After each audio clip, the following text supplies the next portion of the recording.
can you just help me to understand why, and this is kind of particular. You say the case has to be dismissed if the affidavit isn't filed, but when I look at the actual language of the statute, it says the clerk of the court shall refuse to file the complaint and it should not be docketed with the court. That is actually technically a different dynamic than having accepted it and it being dismissed. And so what I don't understand is why we don't just have a plain conflict with Rule 3, which is the rule that tells us in federal court when a case is commenced, when you file it, when it's docketed. Sure. This says you can't, the clerk has to refuse to docket the case, not that the judge has to dismiss it. And I think that's a relevant distinction. Am I wrong about that?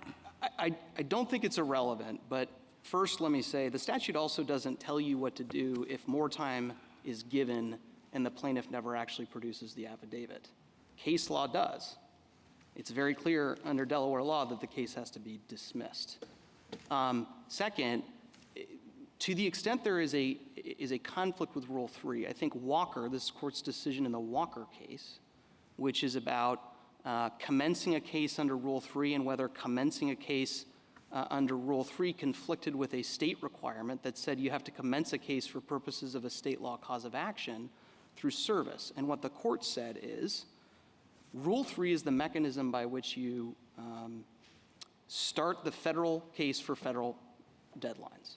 But it doesn't do away with other state law requirements that have to be satisfied in order for a particular plaintiff to maintain a cause of action.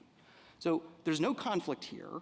Under the terms of the statute, you can get more time. So clearly, you can commence a case without filing the affidavit. But that's not what it says. I mean, if you look at the statute, I'm looking now, it says that the court may, upon timely motion, grant a 60-day extension for the time of filing the affidavit.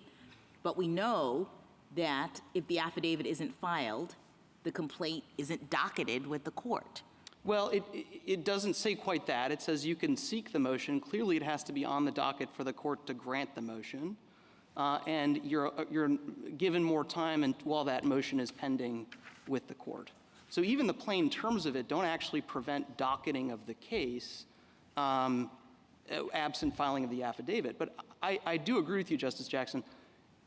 You know, Rule 3 governs commencement in the federal system. And then the question is, what do you do with this requirement? Petitioner's position is it can never be enforced ever in any federal case for all time.